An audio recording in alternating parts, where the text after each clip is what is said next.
Kasi ito kakain po si Ogang, no? Nakita nyo naman po, nagluto ko ng luncheon meat. Yung po yung luncheon meat na ino-order ko doon sa aking supplier, no? Syempre, alam naman sa ko o-orderin yun. Syempre, sa supplier.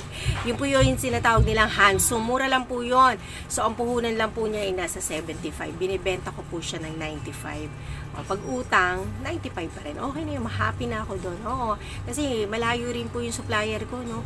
At ako nagbabayad ng service fee. So, pag deliver siya, pag isang kaon yung diniliver sa akin, okay na yun. So, kakain tayo guys, no? Titikman ko siya. Actually, matagal na ako na nagtitinda niyan. Kaya lang, hindi ko pa siya natitikman. So, maraming nagsasabi na customer ko, masarap nga daw. So, try natin. Sa gabi kasi hapon na, no? Pa alas 6 na rin. So, hindi ako kumakain guys ng kanin sa gabi. Pero sa tanghalian, marami akong kumain.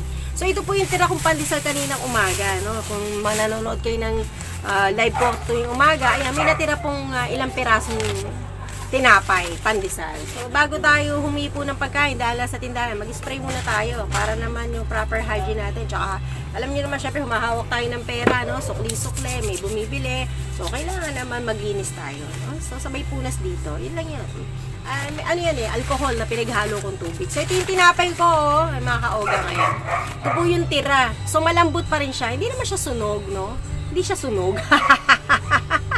Brown lang siya. So, ayan po, tinatabi ko po yan. Kasi, alam niyo mga kaogang, kailangan tayong maging matipid sa pagkain, no? Ang dami nagugutom dyan, no? So, kailangan kainin natin. Tsaka, malaking bagay dahil hindi na rin ako kumakain ng kanin. Bagay, carbo din to. So, ilang piraso lang naman to. Ito po yung aking ham na niluto. So, tignan nyo naman po mga kaogang. So, ayan po siya. Ayan. Nandito ako ngayon sa tindahan. So, pag may bumili, ayan, pagbibili natin. So, masarap siya. Ayan, no? Kainin natin.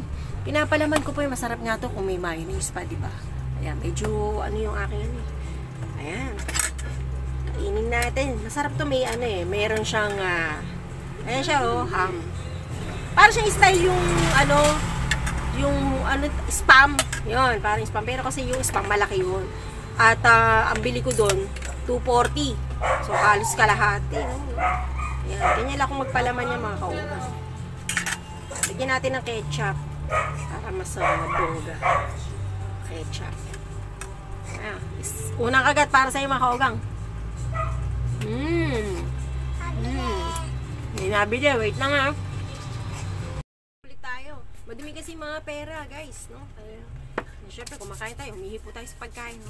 Pero mo naman, tinubuan pa ako ng tigyawat dito, oh, sa babang kaliwa ng aking mata. Anyway, okay lang. So, pagpatuloy natin to pagmumukbang natin na to. Masarap siya. Malambot pa rin yung pandesal kanina umaga. Naging hapunan ko pa. Guys, malasa siya. Ito siya, oh. Ito yun. Hansung. Ayan. Ang sarap siya. Narinig yung aking uting. Nagwawala nyo. Alam niyo yung masarap eh. Ito. Tapos yung iba, inaano na sa seaweed. Try natin. So guys, ito yung tinitinda ko. May seaweed na ako, no? Matagal na rin. So, pag nagkakaroon kami ng time na kumain nito. So, try natin. Masarap daw ito sa ham. Try natin. So, ito yung tsura niya. Ayan guys, nawalan ako ng boses dyan, ano, bali sinilent natin kasi may biglang nagpatugtog at baka mamaya ako ay ma-CPR. Kaya inalis ko yung boses dyan. Ang lakas kasi ng tugtog ng aming kapitbahay. So, ayan po, nilalagyan ko po yan. Yung seaweed na po yan. Yan, tinitira ko dyan, seaweed na po. Abay, napakasarap eh. Yummy ho yan. Oo, try nyo rin po yan. Yung seaweed, tapos may ham. O, lagyan nyo rin ng kanin. Napakasarap. Malasa po siya. O, may magpagkamalansa lang po siya. Pero masarap po siya talaga. Panalo po yung lasa niya. No? Kaya kita nyo naman yung pagkain ko dyan. Sarap na sarap ako dyan, promise. Kaya nananaba ako eh. Hi!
pagkatapos kong kumain nun, eto, kumuha ko ng Milo.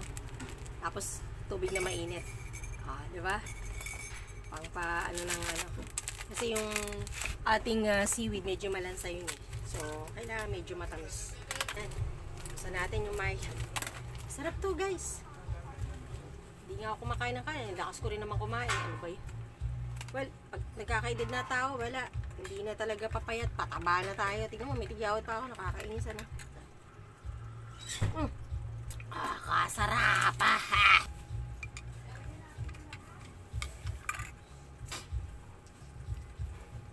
Ay, nalipan. Milo tayo, guys. Sarap. Siyempre, yung mga tinda mo, kailangan titikman mo din, di ba? Kaya lang, huwag tayo masyado pataba. Ako tumataba eh. Kakakain. Hopefully nagustuhan nyo po mga guys yung aking video for today. Tinry ko lang po yun, no? Yung ating pagkain. At ayan, salamat po sa inyong panonood. At hindi ko na iisa-isayin. Salamat po sa inyo lahat sa pagmamahal kay Ogang. I love you all. Bye. Mwah.